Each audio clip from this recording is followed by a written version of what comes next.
Hi everyone, welcome to my channel Programming Info by GS. In this video, we will see about shared preferences in Android using a Kotlin example. Before getting into the topic, let us understand what it is about. We have different ways to store data in an Android application, such as the shared preference, the room database for complex data storage, data store, internal, external, and cloud storages. Why we must use shared preferences? It is lightweight and simple, which makes it ideal for storing basic app configurations and persistent storage, which means the data is stored even after the application is closed. And it works similar to a dictionary, mapping unique keys to the values. Now let us see how it works. The shared preferences operates through three main steps. First, creating a shared preference instance using the get shared preferences method, and then writing data to the shared preferences so that it will be saved, and then reading data from the shared preferences whenever it is needed using the specific keys. Let us see the steps involved in the shared preference using a simple example. Here I have a Kotlin application. Now I'm going to create a class and give the name as preference helper. This class takes a parameter of context type. So this is mainly used to manage the shared preferences for storing and retrieving the data. So then I'm going to create a private property that initializes the shared preference instance. And the preferences are stored in a file named app preferences, and I'm going to set the mode as private so that it is accessible only by this application.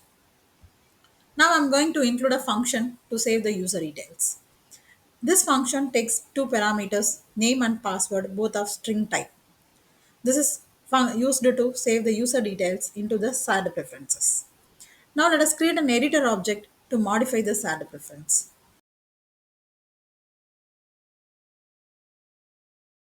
So using the putString method and the key value as username and the value is the name.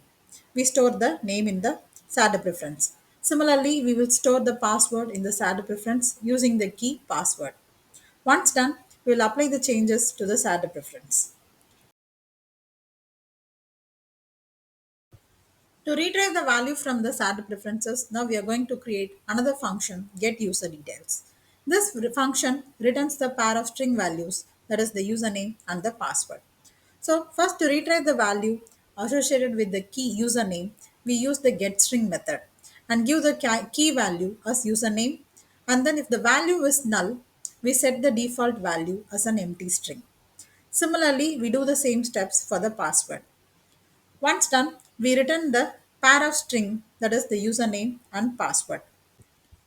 Now let us see how to save data and retrieve the data using the functions in the preference helper class from main activity. Here we have the main activity class. We are going to create an instance for the preference helper class and pass the current activity context to its constructor, which I'm going to declare a variable for the preference helper using the late init keyword. This indicates that the variable can be initialized later, and it is mainly used to avoid the need for the nullable type. Now, inside the onCreate method, we have so many other codes. We will discuss about that later. So now to save the user details, we have to call the save user details function inside the preference helper class using the object. So now I'm going to pass the username and password. So now these values will be saved to the shared preference. Now to retrieve the values, that is the user details, we need to call the get user details function using the preference helper object. This function returns the pair of values, that is the name and the password. So once we receive, we are going to display using the toast. Now the toast message displays the name along with the password. That's all. I hope you like this video. If you like, subscribe to my channel Programming Info by GS. Thank you.